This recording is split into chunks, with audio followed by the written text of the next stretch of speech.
Buntis ako. Nanginginig ang buong sistema ng wika ni Colleen sa kanyang nobyo na natulala nilang nang marinig ang kanyang balita. Miguel, anong gagawin natin? Nag-aaral pa tayo.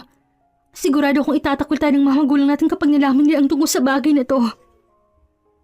Pananagutan kita. Paano? Saan tayo kukuha ng pera, Miguel? Graduating pa lang tayo. Mahirap makahanap ng trabaho na walang hawak na diploma. Lumapit si Miguel sa kanya para yakapin siya at aluin.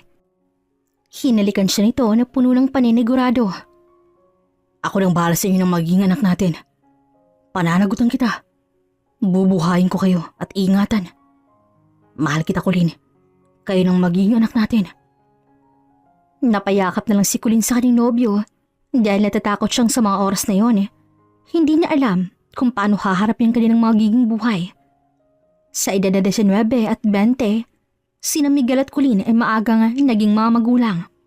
At bilang pangako ni Miguel, hinarap nilang kanilang pamilya kahit na alam nilang magiging resulta.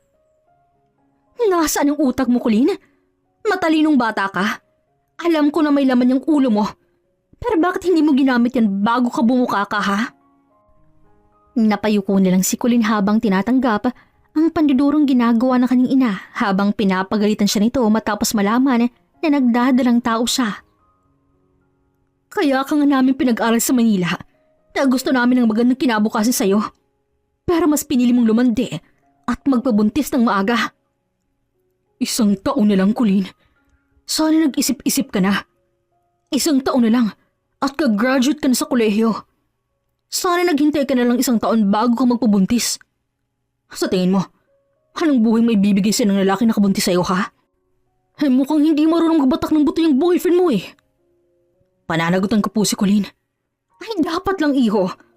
Wala kayong aasahan sa amin dahil may mga kapatid pa si Colleen na nag-aaral.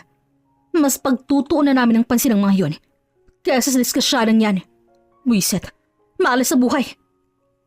Ayusin mo na mga gamit mo at lumayas ka na rito.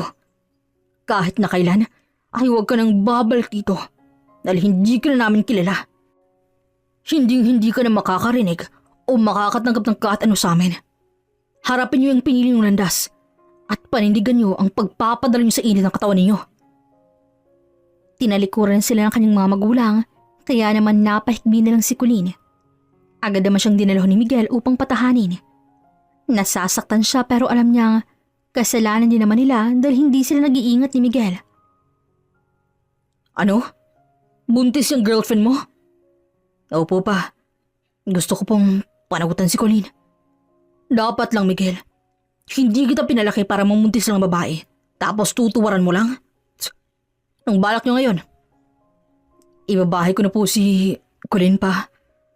Hihinto po ako sa pag-aaral para matustusan ko pong pagbubuntis niya. Gusto mong tulungan kita? Natahimik ang buong sala ng bahay nila Miguel dahil sa naging tanong ng ama nito. Alam ni Colleen na mabait ito pero hindi pa rin nila magawang tanggapin ang alok nito dahil nahihiya sila. Kailangan nilang paninigan ang bagay na ginawa nila. Kaunting pera lang pa. Bubukod po kami ni Colleen. Tapos kapag nakabelo po ako, maghahanap po ako ng trabaho. Marunong ka bang magtrabaho? Nabuhay ka rito sa bahay. Napag-aaral lang ang iisipin mo. Hindi ko maintindihan kung bakit hindi niyo pinag-isipan ang bagay na yan. 1 taon na lang at tapos na sana kayo ng kolehiyo. Sana naisip niyo yan. Gagawin ko pong lahat para maitawid pong pamilya ko pa. Magpapakahirap po ako para mabuhay ko sila. Alam ko po na mahirap pero kakayanin ko po para sa kanila. Napalunok na si Colleen bago humigpit ang pagkakahawak sa kamay ni Miguel na ngayon ay nagigilid ng luha habang nakatingin sa ama. Kung yan talagang gusto ninyo, sige, ibibigay ko sa iyo ang pera na iniwan ng mama mo sa akin. Pero hindi mo yun makukuha ng buo, Miguel. Panindigan mo ang mga sinabi mo. Ipakita mo sa akin na lalaki ka talaga at kaya mong tumayo sa sarili mo nga paa para sa pamilya niyo. Wala silang alam ni Miguel sa pagkakaroon ng isang pamilya. Lumaki sila na nakukuha nilang mga gusto nila.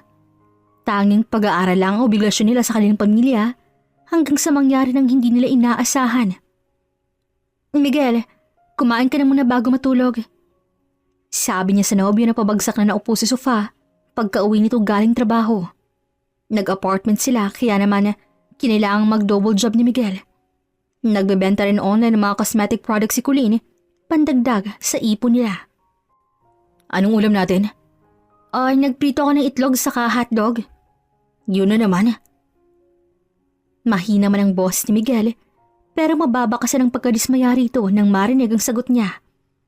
Hindi naman kasi marunong magluto si Colleen at tanging pagpiprito lang ang alam niya. Nasusunog pa kung minsan. Ano bang gusto mo? Ibibili na lang kita sa labas. Huwag na. Dito ka na lang sa loob. Mahamog na sa labas. Kakainin ko na lang nandyan. Hindi na nakapagsalita si Colleen nang tumayo na si Miguel para pumunta sa kanilang kusina at magbukas ng kaldera doon.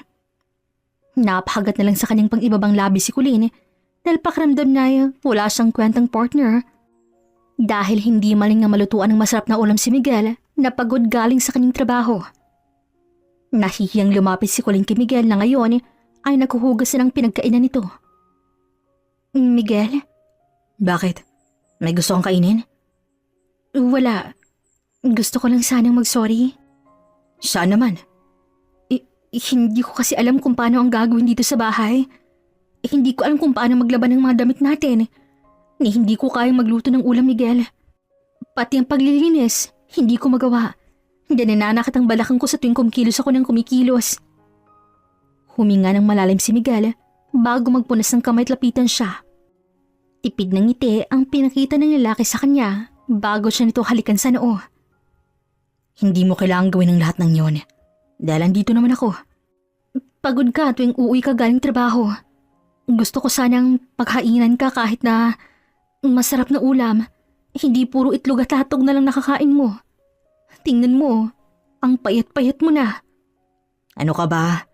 Ayos lang sa akin yun. Ang mahalaga ay may nakakain pa tayo saka kailangan natin magtipid para kay baby, di ba? Kaya ayos lang sa akin na kahit itlog at hatog ang araw-araw kumalat na ulam dito sa bahay. Basta maging healthy kayo ng magiging anak natin. Hindi maiwasan ni Colleen na mamasa ang kanyang mga mata habang pinapanood si Miguel na halikan at kausapin ang tiyan niya na 5 buwan na. Ilang buwan na lang ay manganganak na siya, kaya kailangan pa nilang mag-ipon ni Miguel dahil alam nilang magiging malaki ang gastos nila. Miguel, naniningila yung may-ari ng apartment. Magtatatlong buwan na raw yung bahay natin. Sige, ako nilang kakausap sa kanya. Ubus na rin pala yung mga stocks natin. Kailangan na rin nating mag-grocery. Okay, pero baka bawasan muna natin yung mga bibili natin dahil kinatasan ako sa trabaho eh. Nakabasag kasi ako. Nahilo kasi ako nun at muntik nang mag-collapse. Ha? Ano nangyari? Ayos ka lang ba? Magpa-check up ka na kaya?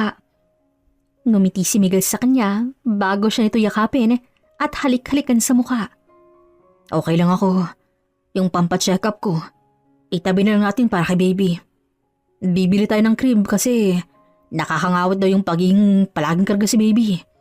Baka manakit ang braso mo. Baka naman magkasakit ka, Miguel. Ayos lang ako. Wala ka bang bilib sa akin? Kayang-kaya ko to para sa inyo ng magiging anak natin, oh. Napabundong hininga na lang si Colleen dahil baka napapabayaan ni Miguel ang sarili niya sa sobrang pagtatrabaho. Natatakot siya na baka magkasakit ang lalaki dahil naaawa na siya rito. Colleen! Colleen! Aling Carol, wait lang po. Nagmamadali man pero maingat pa rin naglakad si Colleen nang marinig niya ang kapitbahay nilang si Aling Carol. Aling Carol, magandang araw po. Oh, eto. Nagluto ako ng sabaw. Humigop ka ng sabaw para mainit naman yung tiyan mo. Tapos, eto na yung in-order mong kwintas sa anak ko. Ako na nag-abot at pagod yun sa trabaho eh. Salamat po, Aling Carol. Naku, wala yun. Kumain ka ng kumain ng hindi ka mahirapang manganak. Sayang nga lang. Kung kaya mo pang magtrabaho, ipapasok ka sana ng anak ko sa trabaho niya. Kaya nga po, pero bala ko naman po magtrabaho kapag nakapanganak na po ako. Kung natapos nyo lang sana ni Miguel ang pag-aaral ninyo, sana yung magandang trabaho ng asawa mo ngayon. Hindi sana kayo nagkakaganyan. Sige po, Aling Carol. Salamat po sa ulan na binigay po ninyo. Ipapasuli ko na lang po kay Miguel yung mangkok po ninyo. Siya, sige na. May naiyon pa pala ako niluto. Nang makaalis na si Aling Carol, ay pumasok na si Colleen para maghanda ng pagkain nila ni Miguel. Pero habang nagluluto, ay hindi niya maiwasang maiyak dahil sa mga bagay na napagtanto niya. Alam niyang nahihirapan na si Miguel sa sitwasyon nila. Kahit na hindi nito sabihin sa kanya, nahihirapan ito sa pagtatrabaho at mag-asikaso sa kanya sa bahay. Nandito. Ano ito? Napatigas si Colleen kay Miguel nang marinig ang boses nito. Nakita nitong hawak niyang kwintas at kinuha niya sa anak niya Aling Carol para sana ibenta sa online. Nandyan ka na pala. Kumain ka na. Kumuha ka na naman ng bayarin, Colleen. Hindi. Ibebenta. Ano ba naman yung Colleen? Hindi pang natin nababayarin yung tubig at kuryente. Kumuha ka na naman ng bagong iintindihin. Wait lang, Miguel. Hindi naman sa ganun. Ilang buwan na lang. Manganganak na. Kailangan natin ng pera dahil gastos ang kakaharapin natin. Sana nag-iisip ka man lang. Nagkakandakuban ako sa kakatrabaho tapos ikaw, nagbubuhay dalaga pa rin dito.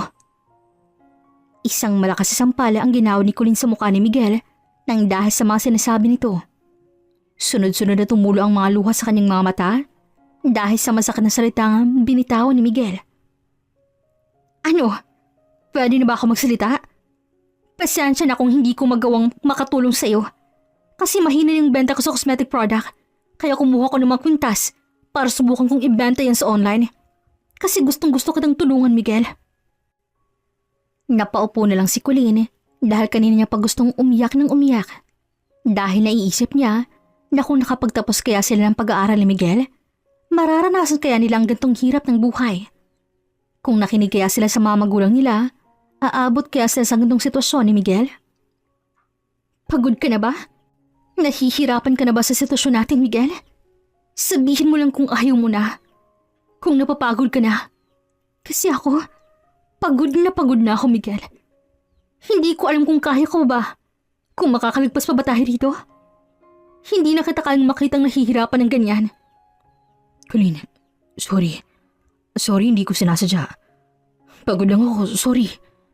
Colleen, sorry. Mabilis siyang nilapitan ng lalaki para yakapin at patahanin dahil baka kung mapano ang kanilang anak. Hindi ko na alam ang gagawin ko, Miguel. Sa tuwing lalabas ako ng bahay natin, puro panghihinayang nakikita ng mga mata ko. Lalo na ng mga kapitbahay natin habang tinitingnan nila ako. Para bang napakalaking pagkakamaling mabuntis ako ng maaga. Parang napakalaki kong tanga sa mga mata nila dahil hindi ako nakapagtapos ng pag-aaral. Humihikbing tumingin si Colleen sa lalaki na ngayon ay puno ng pag-aalala ang mga matang nakatingin sa kanya. Pagod ka na ba, Miguel? Iiwan mo na ba ako? Iiwan mo ba kami ng anak natin? Ayaw mo na ba? No. Hindi mangyayari ang bagay na yan. Hindi kita iiwan, Colleen. Hindi ko kayo iiwan ng magiging anak natin. Huwag mong intindihan ang sinasabi ng mga kapitbahay natin. Dahil tayo, lumalaban tayo ng patas. Hindi tayo nang hihingi ng tulong sa kanila. Kaya wala silang karapatan na mangialam sa buhay natin. Kung hindi mo ba ako nabuntis, maganda pa rin kayang buhay mo? Hindi ka kaya mahihirapan ng ganyan? Shh! Huwag kang makinig sa kanila, mahal ko. Ayos lang ang lahat. Sa ganito rin naman ang punta natin, di ba? Napaagalan tayo masyado. Para palagi mong tatandaan na mahal kita, okay? Hindi ako mapapagod para sa pamilya natin. Sorry, hindi ko sinasadyang sigawan ka kanina. Pagod lang talaga ako sa trabaho. Sorry.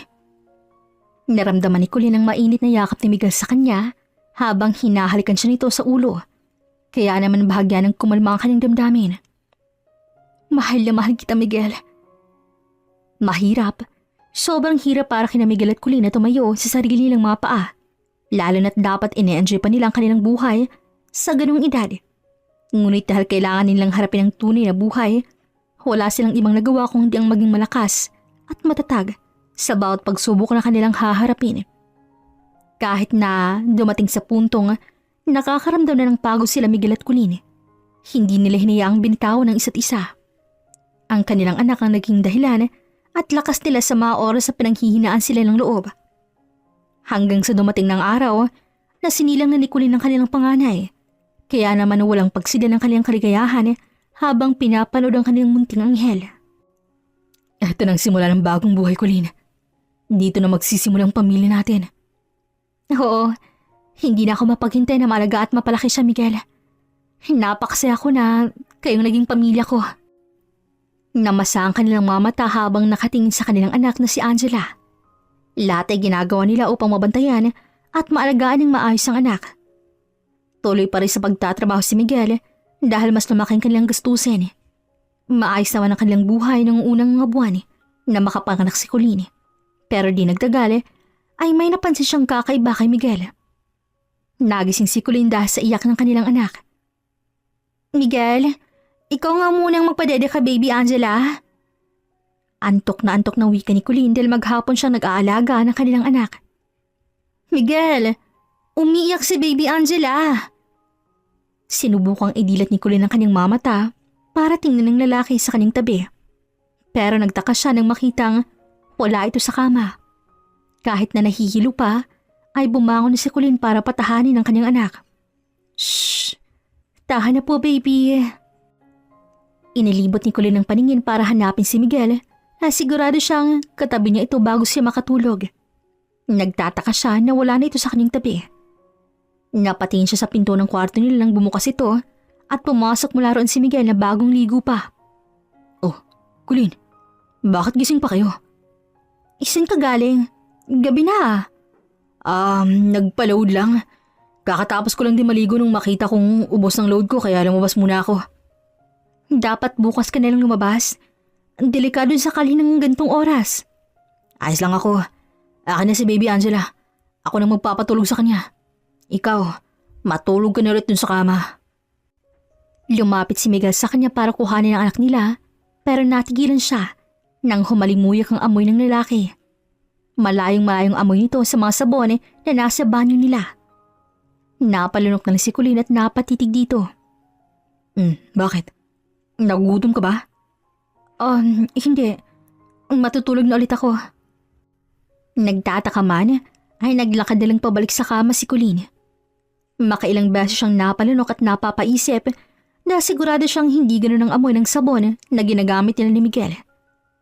Sinubukan niyang ipikit ang mga mata para mawala sa isip niya ang bagay na yon. Pero nahirapan siyang ipagsawalang bahala lang yon. Yan nga. Kapag talaga ang mga babae nagkakaanak na, napapabayaan nilang mga sarili. Kaya ang mga lalaki naman, sasalisin naman at maghahanap ng mas maganda, mas maayos, at fresh na babae. Kasi hindi nila makita yun sa mga asawa nila. Napatingin lang si Colleen sa babae na nagsasalita nang minsang namalengke siya. Alam niyang hindi dapat siya masyadong nagpapa-apekto sa mga naririnig niya dahil may tiwala naman siya kay Miguel. Pero hindi pa rin niya maiwasang may insecure dahil malaki ng pinagbago ng itsura niya.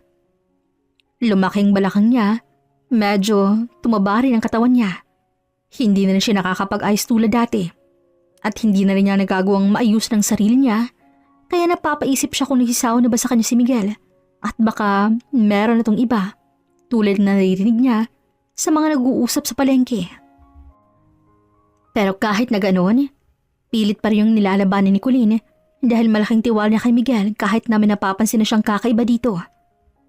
Hanggang sa isang gabi ay nagising na naman siyang wala si Miguel sa kanyang tabi. Miguel, nasan ka? Bumangon si Colleen para tingnan ang kanyang anak na mahimbing na natutulog sa crib. Iniwan niya muna ito para hanapin ang asawa. Sinubukang puntahan ni Colleen si Miguel sa kanilang banyo pero hindi niya nakita ron ang lalaki at sobrang tahimik din ang paligid. Kaya naman, kinutuban na ng hindi maganda si Colleen at napagpasya niyang tingnan na sa labas ang bahay ng lalaki.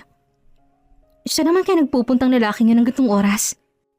Maglalakad na sana si Colleen nang mapansin niyang parang may tao sa garahe sa tapat ng bahay ni na Aling Carol. Nangunot ang noon niya, lalo na nang may marinig siyang kaluskos mula roon.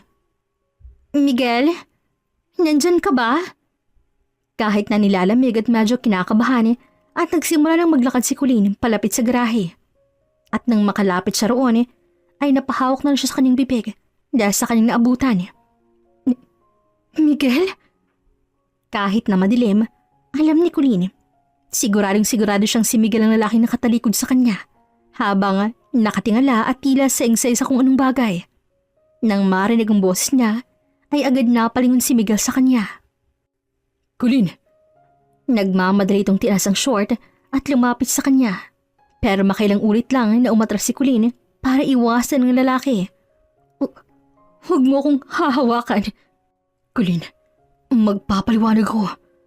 Bakit kailangan mong paliwanag? May ginawa ka bang mali ha? May kasalanan ka bang nagawa sa akin? Nanginginig ang mga labing tanong ni Colleen sa lalaki hanggang sa lumagpas ang tingin niya sa lalaki at nalipat to sa babaeng lumabas din mula sa dilim. Ganoon nilang panghihina nang mapagtanto niyang anak na dalaga ito ni Aling Carol. Hindi. Mali yung nasa isip ko. Mali yung naiisip ko, di ba, Miguel?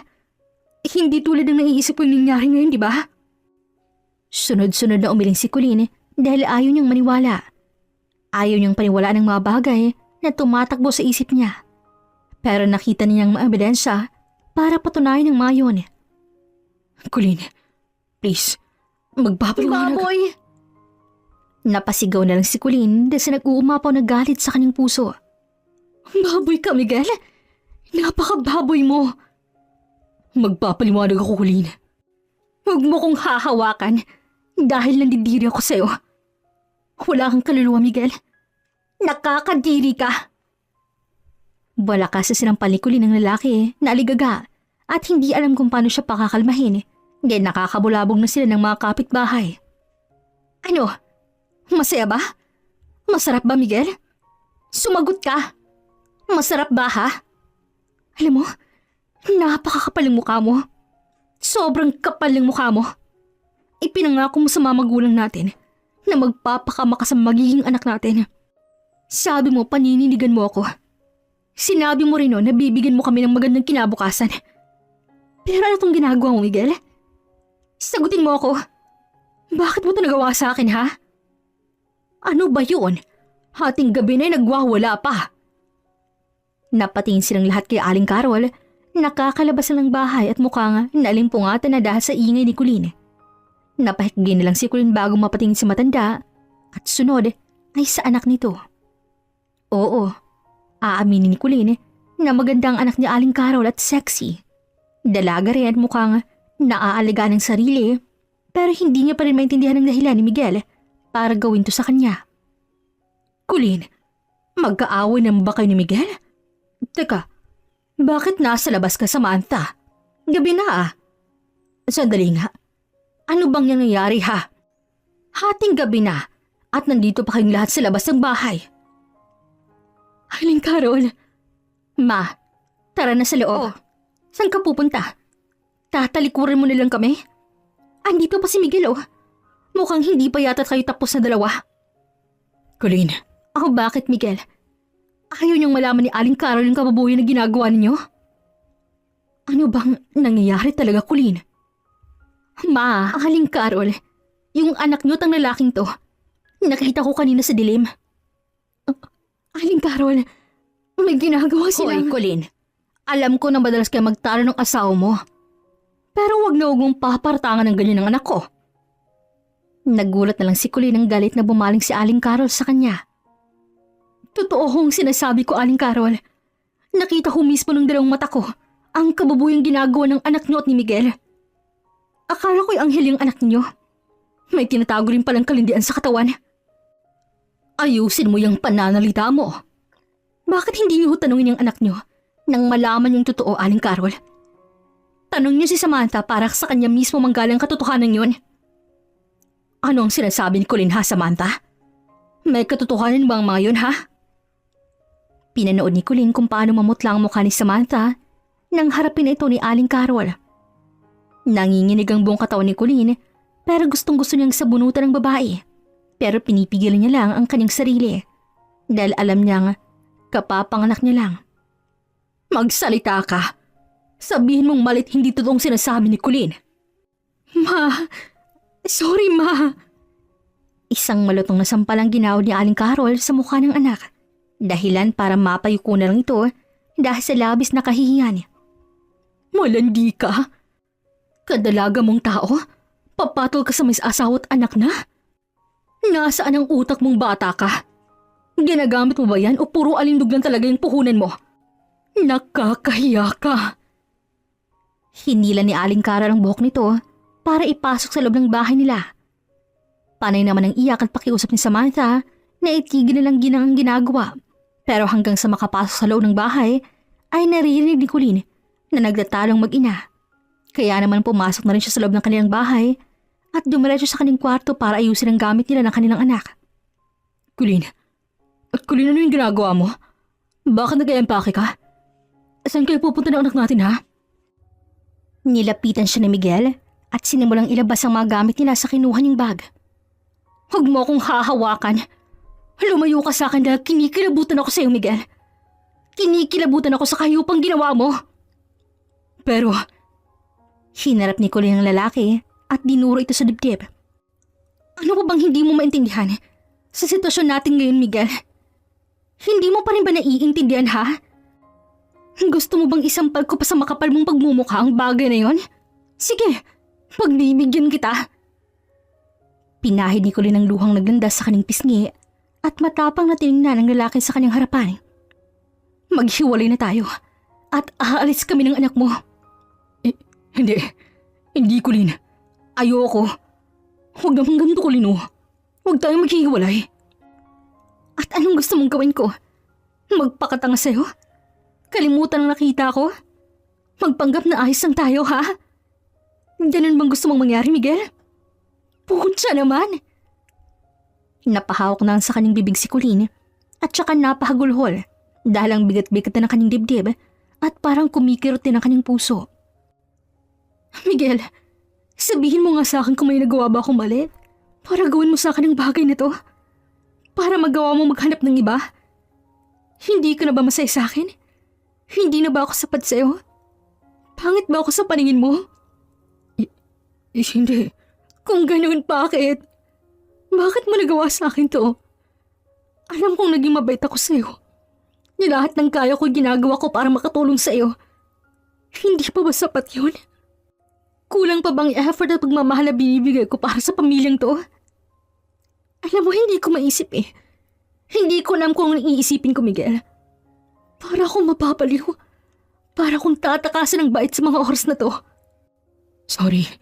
Sorry, Colleen. Sorry talaga. Hindi ko na uulitin. Sorry. Mahal na mahal kita. Huwag mo akong hihiwalayin, Colleen. Mahal na mahal ko yun ng anak natin. Halos madurog ang puso ni Colleen nang umiiyak na lumuhod sa kanyang harapan si Miguel at nagmamakaawa nga huwag niya itong iwan. Nakikiusap ako sa'yo, Colleen. Huwag niyo akong iwan ng anak natin. Gagawin ko lahat, Colleen. Gagawin ko ang lahat basta huwag mo lang akong hiwalayan. Bitawan mo ako, Miguel. Alam mo kung gaano kahirap makuha ang tiwala ko. Kaya sana'y iningatan mo yun. Sana'y naisip mo na may asawa at anak ka na bago ka pumatos sa anak ni Aling Carol. Pwede mo naman akong sabihan kung nangangailangan ka na. Hindi yung makikisoso ka pa sa iba para lang masatisfied ka. Please, Colleen. Don't leave me. I'm done. We're done, Miguel. Tama ng isa. Huwag nang uulit pa. Sana'y maging leksyon na to para sa'yo. Sa bagay na yan, dahil alam mong mawawala sa'yo. Maghiwalay na tayo. Hindi mo nagawang tuparin ang mga pangako mo sa akin. Ang mga satang binatawan mo sa harap ng pamilya ko. At pinatunayan mo lang sa akin na hindi mo talaga kaya. Na hindi ka pa handang maging ama dahil sa ginawa mong yan. Ayoko. Mahal na mahal kita, Colleen. Please don't do this to me. I can't live without you, Colleen. Malakas na tinulak ni Colleen si Miguel palayo sa kanya. Makakaya mo. At ganun din ang gagawin ng anak natin. Makakaya naming wala ka. Dahil mas pipiliin kong palakihin ng mag-isa si Baby Angela kaysa makasama ang baboy na kagaya mo. Ngayon, malaya ka nang gawin lahat ng gusto mo. Magpakibinata ka hanggang gusto mo. Basta wag mo kaming guguluhin ng anak ko. Lumuluhang tumalikod si Colleen para kuhanin ang anak nila at magsimula ng lumakad palabas ng bahay. Humabol pa silang muli ni Miguel at lumuhod sa kanyang harapan habang luhaan ng mga mata at nagmamakahawa sa kanya. Pero tinigasin ni Colleen ang kanyang sarili dahil alam nang sa oras na iwan niya si Miguel Iyon na ang simula ng tunay na laban. Minsan ay kailangan nating masaktan upang maging malakas. Kailangan muna nating madurog para lumakas. At kung minsan, kailangan muna nating madapa para matuto. Sugat ang pagpapaintindi sa atin kung paano maging isang tao. Maging isang nilalang nakakayanan ng lahat ng problema na darating sa ating buhay. At mula sa mga karanasang yon, doon mas lalong tumatatag at lumalakas ang ating mga puso. Thank you po, sir. Balik po kayo. Nakangiting pinanood ni Colleen na lumabas ang customer sa coffee shop na kanyang pinagtatrabahuan. Halos magtatatong buwan na siya rito at ayos naman ang trabaho niya. Hindi masyadong mabigat ang pagiging cashier niya at pinayagan pa siyang dalhin ng kanyang anak dahil walang mag-aalaga rito habang nagtatrabaho siya. Good morning, sir. What's your order po? Nakangiting tanong ni Colleen sa lalaking nakatayo sa harap niya ngayon. Sa hindi malamang dahilan, ay hindi maialis ni Colleen ang mga mata niya sa lalaki. Naka-formal attire ito at preskong mukha. Can I have Colleen, umiiyak yung baby mo, hindi namin mapatahan. Hindi na naituloy ng customer ang sasabihin nito nang biglang sumulpot ang katrabaho niya na dala si baby Angel ang umiiyak. Nataranta naman siya at agad nilapitan nito dahil nakakaabala rin sa mga customer. Hala, nakalimutan ko.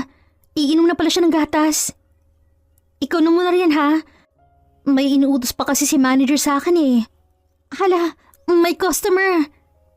Hindi na naituloy ni Colleen ang sasabihin nang mabilis na umalis sa kanyang workmate para puntahan ang naiwan nitong trabaho.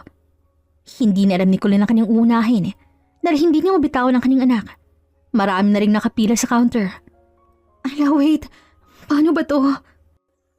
Nataranta si Colleen na tumingin sa customer na iwan niya. Sir, wait lang po ha. Okay lang po ba? Ang bagal naman. Late na ako sa trabaho eh. Napatingin si Colleen sa ibang customer na nakapila at mukhang naiinip na. Kinakabahan siya dahil baka maabutan siya ng kanyang manager at baka mapagalitan pa siya. Akin na muna yung baby mo. Po? Gulat na napatingin si Colleen sa lalaking nasa kanyang harapan. Medyo mahaba na yung pila sa likod ko eh. Nag-init ang pisngi ni Colleen dahil sa hiya. Hindi niya maisip na mang-aabala pa siya ng ibang customer sa pag-aalaga ng kanyang anak. Don't be shy, it's okay. Nakapaglaga na rin ako ng pamangkin ko noon kaya wala kang dapat ikabahala. Papasto na ako sa table na matatanong mo kami para masigurado mong hindi ko itatakbo ang baby mo. Ano ba yan? Ang tagal namang umorder niyan. Nang marinig ang muling reklamo ng mga customer, ay walang ibang pinagpilian si Colleen kung hindi ang ibigay sa lalaki si baby Angela para paalagaan ito saglit. Inabot niya rin ang deboting gatas ng anak bago siya ito talikuran at pumesa sa lamesang natatanaw niya lang ang dalawa. Maya't maya tinatanaw ni Colleen ng lalaki na may hawak kay baby Angela kahit na mukha naman itong mapagkakatiwalaan. Pagkaubos ng mga customer, nagdala siya ng isang slice ng cake at cafe sa table ng lalaki na nag-alaga kay baby Angela. Hello po, pasensya na po sa abala ha. Kukuhanin ko na po si baby Angela. Tsaka, ito po bala, tanggapin niyo po ito bilang pasasalamat ko. Tiningnan siya ng lalaki, sunod ay ang nilapag na sarap nito. Oh, hindi ka na dapat nag-abala. I'll pay for it para hindi na ikalta sa sahod mo. Hindi, okay lang po yan. Oras niyo rin pong naabala ko eh. No, it's okay. Free time ko naman ngayon eh, kaya babayaran ko na to para hindi na kayo kaltasan ng baby mo. What's your name again?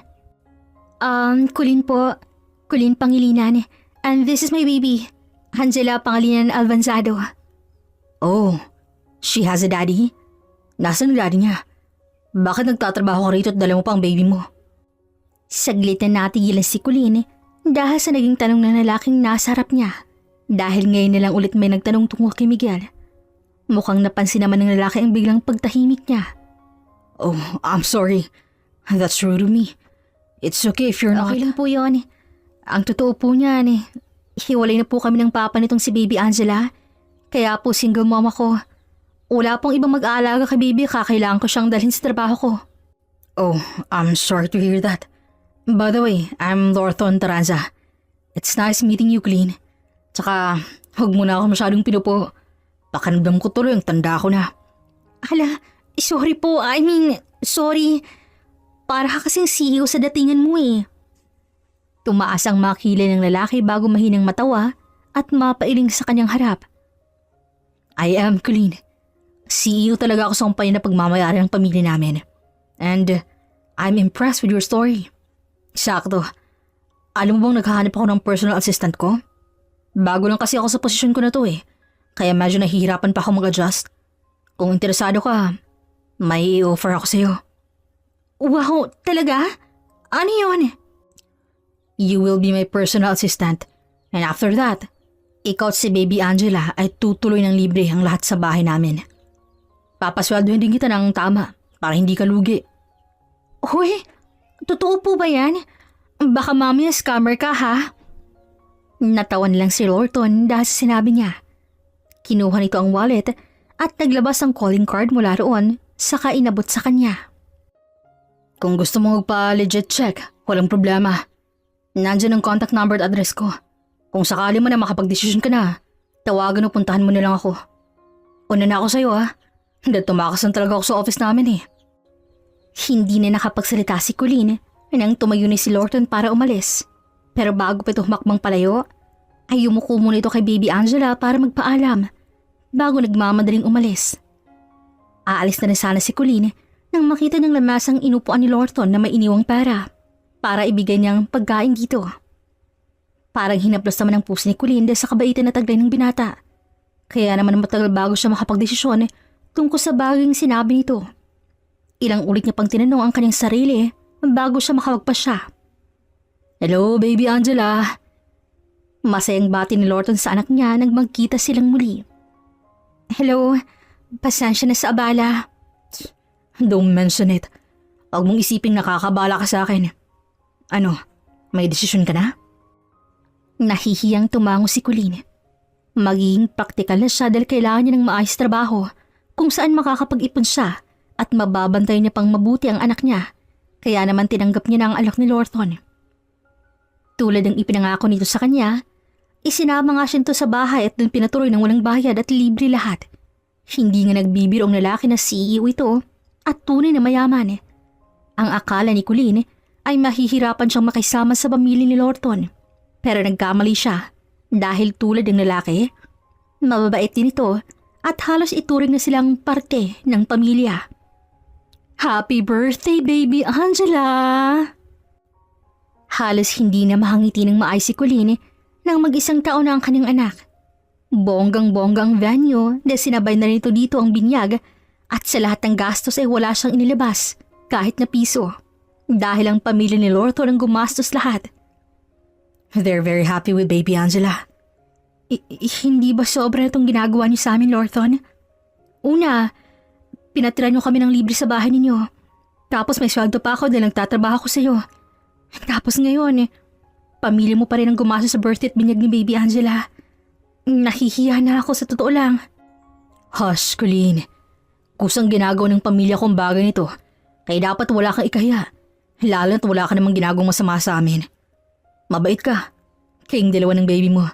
Kaya deserve nyo kung ano man ang meron kayo ngayon. Pero may ipon naman kasi ako para dito. Pero hindi kinuha ng parents mo. That's okay, Colleen. Don't worry about that. Nalaman nila na gusto mo mag-aaral ulit. Kaya ipandagdag mo na lang sa pampaaral mo yan.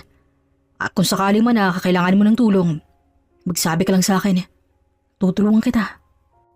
Ngumiti si Lorton sa harap niya at hindi na napigilan ni Colleen ang kanyang sarili at napayakap na siya sa binata habang naluluha dahil hindi niya matanggap ang sobrang kabaitan ng lalaki at ng pamilya nito sa kanya. Para bang nananaginip si Colleen sa nangyari sa kanila ngayon ni Baby Angela. Salamat ng marami. Makakabawi rin ako sa inyo. Pangako yan.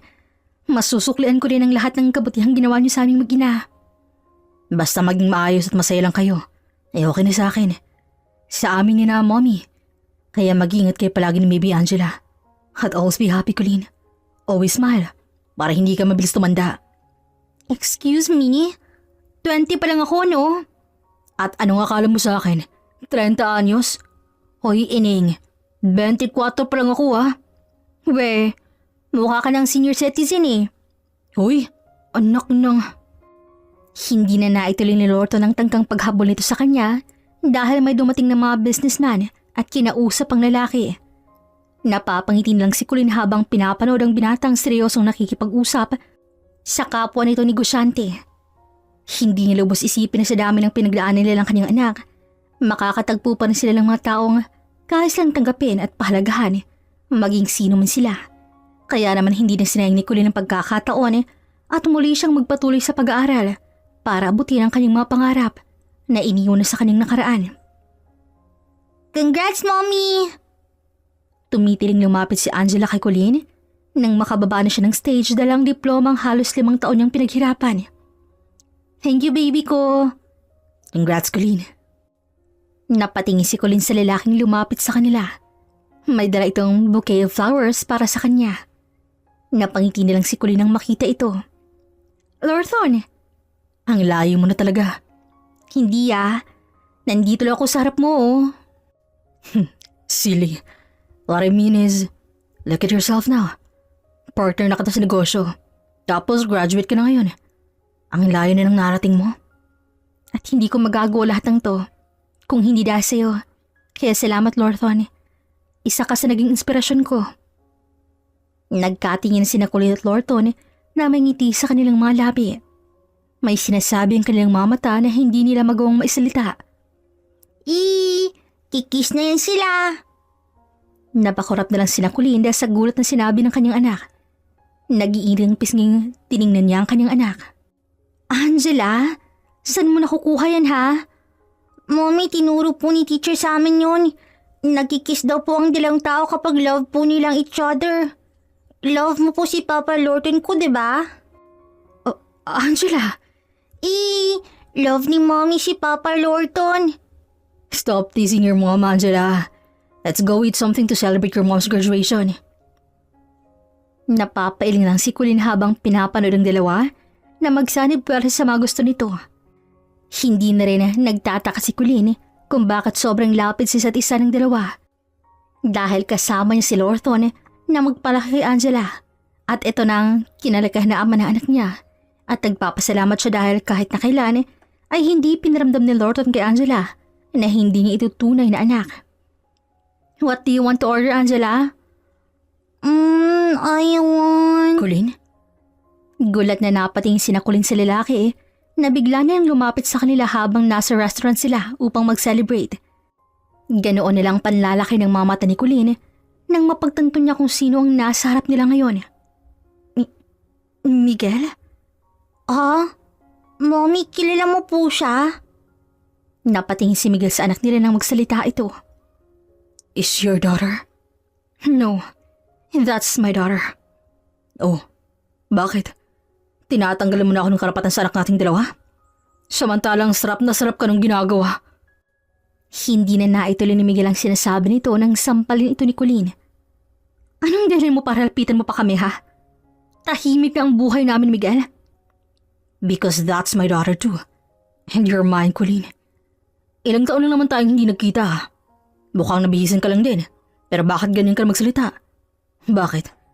May pagmamalaki ka na ba Mommy?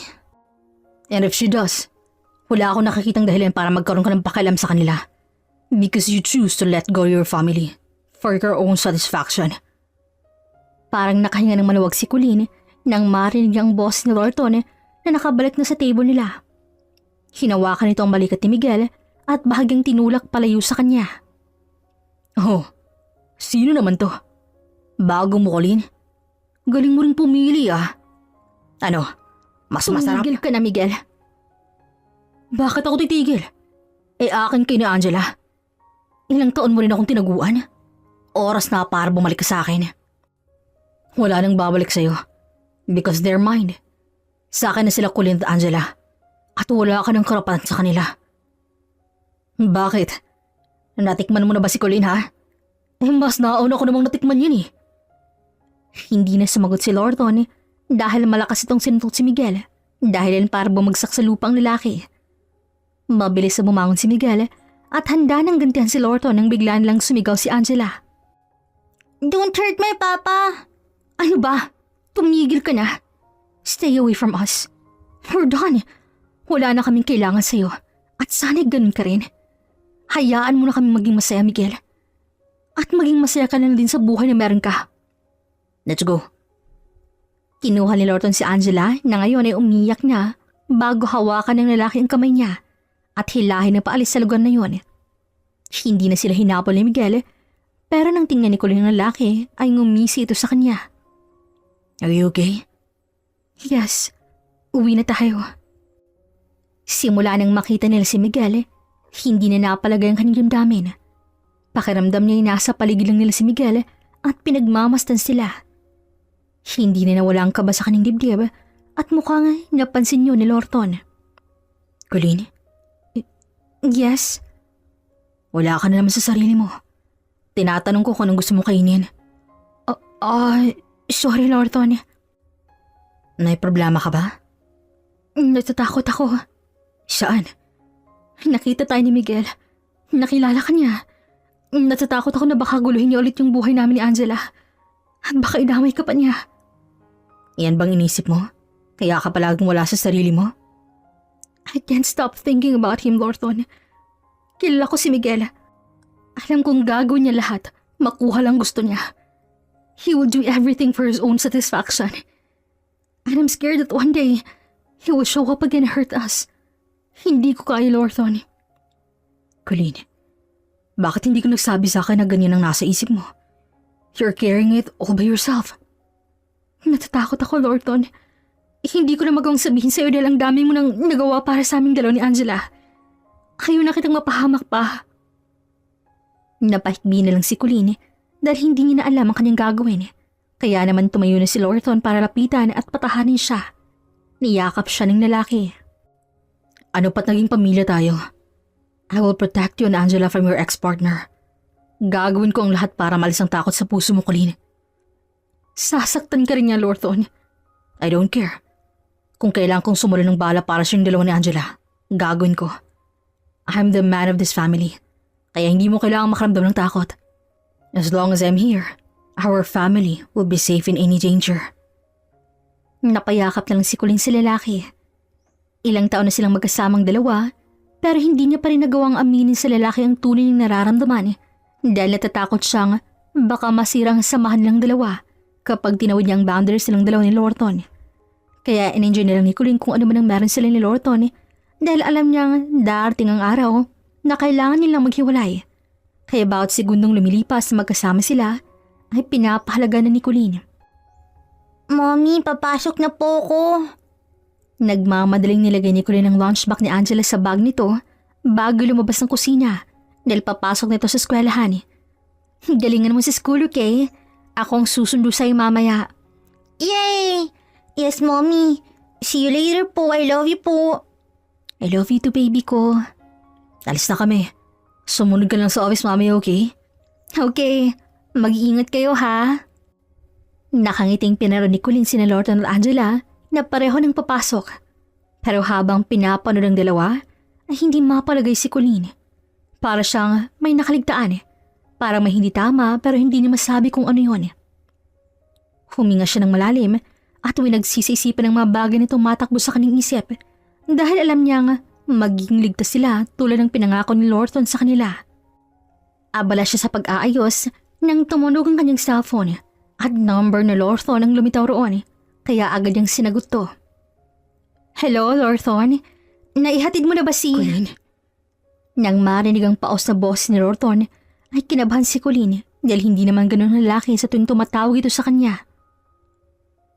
Lorton, may nangyari ba? Nandito ako sa ospital. Ha?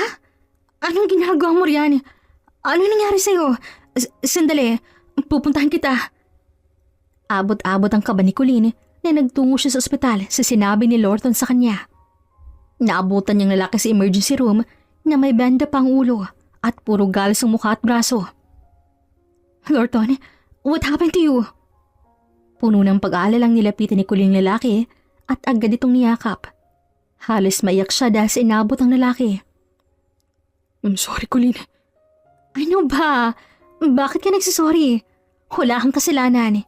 Ayos ka lang ba? Ano yung pakiramdam mo? I'm okay. Minor head injury lang naman ang natamo ko. Mabuti na lang. Ano ba kasi talagang nangyari ha? Tumingin si Lorton sa kanya at sa hindi malawang dahilan ay bigla na lang siyang niyakap ng lalaki at sunod yung narinig ang mahina nitong pag-iyak sa balikat niya. Kaya naman kinabahan si Colleen at may hinanap na isang tao. Colleen, I'm really sorry. Hindi ko alam ang gagawin ko. Lorton, ano ba talagang nangyari?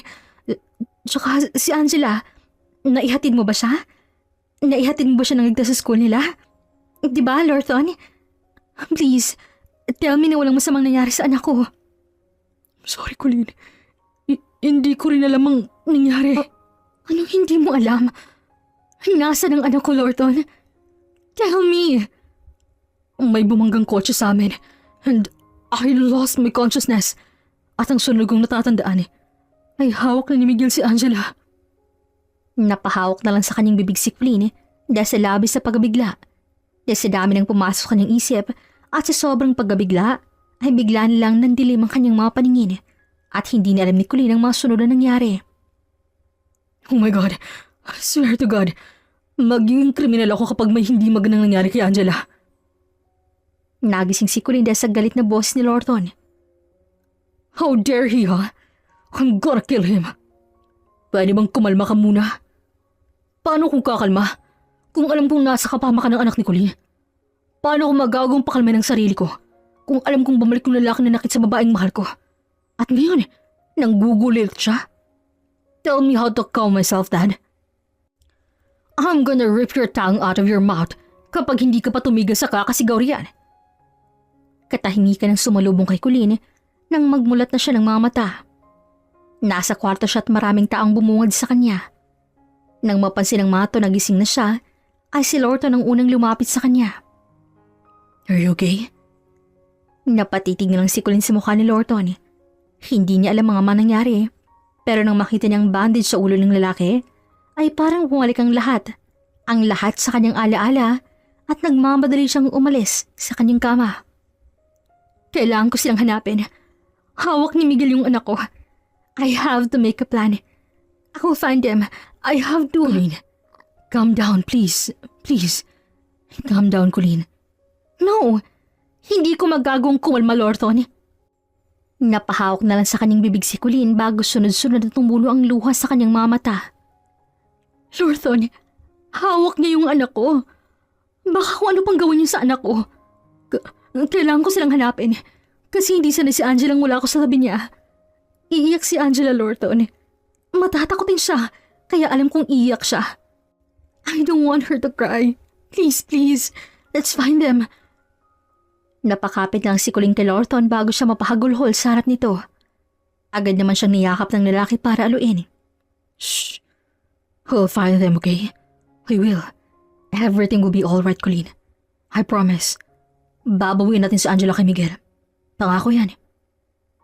Walang ibang nagawa si Colleen kung hindi nga maghintay na kung anong mangyayari sa kanila. Wala silang lead. Hindi nila alam kung saan nila nanimigdan si Angela at hindi sila makakilos hanggang hindi sila nagkakaroon ng clue kung nasa ng lalaki. Sa bawat segundong lumilipas na hindi nakikita ni Colleen ang anak, ay parang siyang mababaliw. Para na siyang masisiraan ng bait kaya hindi matigil ang mga luha sa kanyang mga mata hanggang sa tumunog ang kanyang cellphone. Mabilis niya yung sinagot para lang malamang si Miguel yun. Hello? Nasa akin yung anak natin. Miguel! Oh, masyado ka namang excited? Miguel, nasa ng anak ko? Naalarma ang lahat ng tao na nasa kwarto nila pero walang nagtakang magsalita nang i-loudspeaker ni Colleen ang tawag ni Miguel. Ayos naman siya. Natutulog na siya dahil napagod siya sa bonding naming dalawa. Don't worry, hindi ko siya sinaktan, Colleen. Miguel naman, bakit mo ginagawang bagay na to? Ano bang kasalanan ko para guluhin mo kami ng ganito, ha? Sabihin mo sa akin kung anong gusto mo. Ibibigyan ko lahat ng yon. Lahat? Talaga? Everything you want, Miguel. Ibalik mo lang naligtas sa akin ang anak ko. Okay. Madali lang naman akong kausap eh. Gusto ko nang pumunta ka sa lumang park sa may bayan. Ikaw lang, Colleen. Sasama ka sa akin at iiwan ko rin ang anak nating dalawa. You? Again, gusto ko ikaw lang. Walang iba. Ikaw lang. Naiintindihan mo ba? Kung magsisama ka ng iba, hindi ko alam ang magagawa ko.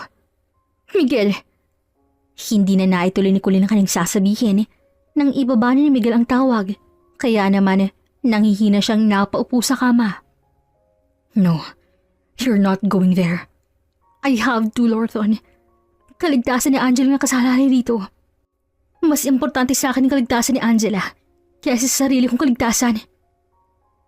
Ilalayo ka niya sa amin. Kung yun ang tanging paraan, sasama ko kay Miguel para hindi na kayo guluhin. Tulad ng napag-usapan, pumunta si Colleen sa lumang park sa may bayan. Hindi niya alam kung anong kanyang gagawin habang hinihintay ang pagdating ng lalaki. Nanginginig at nanlalamig ang buong niyang katawan.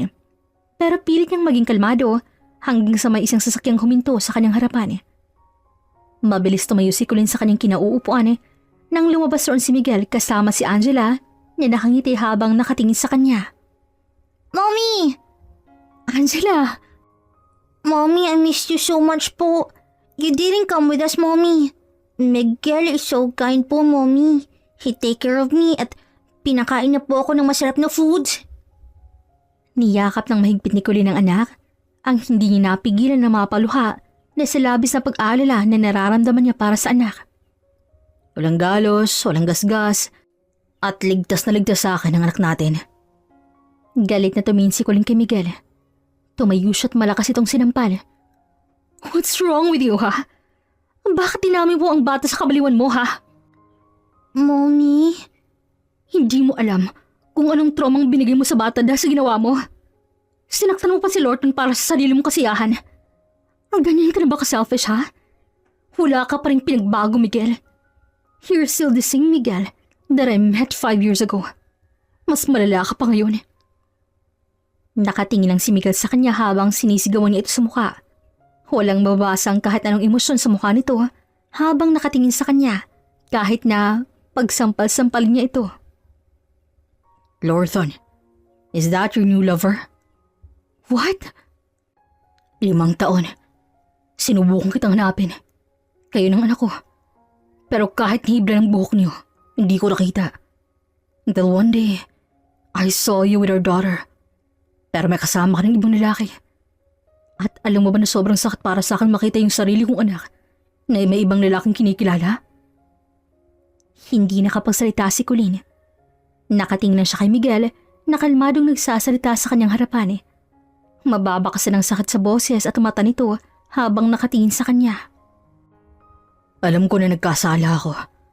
Pero, kasalanan ba na gustuhin kong bumalik kayo sa akin?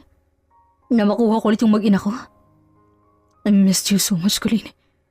Miss na miss ko na kayo na Angela. At para kong pinapatay kapag niisip mo na masaya na kayo sa piling na lalaking yun. Si Lorton, siya yung sumalo sa amin ni Angela nung binitahon mo kami. Siya yung taong tumulong sa akin para makabangon ulit. Tinulungan ako mabuo nung dinurog mo ako, Miguel. Minahal kita pero sinayang mo yung pagmamahal ko na yun. At si Lorton, siya yung lalaking gusto kong makasama hanggang sa huli kong hininga. Malungkot nang umiti ang lalaki sa harap niya bago kuhanin ng baril sa bewang nito. Nanlaki ang mga mata niyang tinago si Angela sa kanyang likod. Oh, anong gagawin mo, Miguel? Samantha and I didn't end up together. Dahil hanggang ngayon, ikaw pa rin ang laman ng puso ko, Colleen. We're too young that time. Too obsessed. Too wild. Masyado tayong nadala sa mga bagay sa paligid natin at hindi natin nakokontrol ang lahat.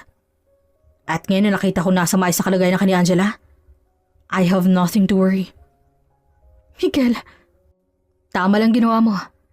Tama lang na iniwan mo ako. Dahil kung nananatili ka pa sa tabi ko, hindi ko magagawang bigyan kayo ng ganyang buhay ng anak natin. Pero masaya ako na naging bahagi ka ng buhay ko. At binigyan mo ako ng isang anghel na naging lakas at dahilan ko para mamuhay pa ng ilang taon sa mundong to. Itinaas ni Miguel ang baril sa kanyang harap pero napansin ni Colleen na walang magazine ito. Pero huli na ang lahat, nang umiti si Miguel at sabihin ang huling mga salitang lumabas sa bibig nito bago niya marinig ang sunod-sunod na pagpapaputok ng mga pulis na kasama niya. Continue to live, Colleen. Mabuhay ka para sa anak natin. Miguel! When we're kids, we hate villains. But when we grow older, we understand the villains. May mga taong nais na magkaroon tayo ng kakalayaan at kaligayahan. At para mangyaring bagay na yun, kailangan nilang isakripisyo ang sa kanila. Para makitang masayang ngiti sa ating mga labi, kailangan nating masaktan. At para maging maayos ang ating buhay, kailangan nilang lumayo. Lahat ng tayo nagkakasala. Lahat ng tao ay nabubuhay sa mundo kung saan naging kaligtasan ang magpaparaya sa ibang tao. And sometimes, we misunderstood the situation. We overlook one thing at marirealize natin na mali pala ang tinatahak nating daan kapag dumating tayo sa puntong kailangan na nating bitawan ng lahat. Lumuluha si Colleen habang naglalakad sa kabaan ng altar kung saan sa dulo nito ay may naghihintay na lalaking seryoso na nakatingin sa kanya. Mommy, mag-smile ka po. Nasisira yung makeup mo. Mommy is too happy, baby. Hindi lang mapigilan ni Mommy na mag-cry dahil super happy ko ngayon. Why, Mommy? Because finally, magkakaroon na tayo ng family. A whole real family. Ha? Hindi pa po ba tayo family na Papa Lorton, Mommy? Of course we are, baby. Pero this time, mas magiging masaya tayo. Mas magiging buo. At palagi na tayo magkakasama. Pagkatapos ng operasyon na pagbawi kay Angela, si Miguel ay namatay mismo sa mga braso niya habang sinasabi nito kung gaano ito kamahal si Angela. Nasaktan si Colleen na makita sa ganung sitwasyon si Miguel. Kahit na nakagawa ito ng kasalanan sa kanya, naging malaki pa rin ang papel nito sa buhay niya dahil si Miguel ang first love niya. Pero nagkita sila sa maling panahon. Minahal nilang isa't isa sa hindi inaasang pagkakataon. Kaya naman, nagkaroon sila ng mapait na wakas. Pero pagkatapos ng bagyo, nabuhing baghari para bigyan siya muli ng bagong pag-asa nang magtapat ng pag-ibig niya si Lorton sa kanya at ayain siya nitong magpakasal. Kaya ngayon ay nakatayo siya sa harap ng lalaki na ngayon ay naluluha na rin habang nakatingin sa kanya. You're so beautiful, Mrs. Colleen Taranza. Huy, wala pa. Hindi pa nga nagsisimula yung seremony ni Father, oh. Testing lang. Bagay na bagay pala talaga sa pangalan mong apelido ko eh. Ikakasal na tayo, pero napakabulero mo pa rin. Ano ba, Lorton? Ikaw na ang winner. Sa'yo na ako uuwi. Hindi pa rin ako makapaniwala na aabot tayo sa ganito. Sa dami ng pinagdaan natin. Sa simbahan din palang uwi natin. Torpe ka lang. Kung dati ka pa umamin, sana'y nakarami na tayo ngayon. Natawa na lang si Colleen nang makita niya na mula ang tenga ng lalaki na harap niya. Hindi siya makapaniwala na sa kasal ay magtatapos ang pagsasamahan nila ni Lorton ng matagal na panahon. Thank you. For what? For loving me unconditionally. For choosing not only me, but also my daughter. Thank you for loving us. For accepting us. Salamat sa pagkakataong pinili mo pa rin kami kahit na meron pang ibang babae na mas maganda sa akin at walang anak. Pinatunayan mo sa akin na hindi sumpang pagiging single mom. Kailan pa naging sumpang tulad mo, Colleen? Single mom is the best. Their love is incomparable to others. At wala ka dapat ipagpasalamat sa akin. Dahil sa ating dalawa, ako ang maswerte. May asawa na ako. May instant anak pa ako. I marry not only you, but also Angela, my daughter. Hindi lang ako sa'yo nangangako, kung di pati na rin sa kanya. Kaya sana'y tanggapin mo ang buong pagmamahal ko, Colleen. Matagal ko nang tinanggap, Thornton. Mahal na mahal ka namin ni Angela. May mga tao talaga tayong mamahalin, pero hindi silang maging ending natin. At meron namang mga taong handang gawin ng lahat para iparamdam at pakita sa atin ang halaga natin sa mundong to. At iyon ang mga taong handa tayong tabihan at samahan sa lahat ng pagsubok na darating sa ating buhay. Hanggang dito na lamang po. This is Regine here in Miss Teen Stories. Daghan kayong salamat sa pagpaminaw.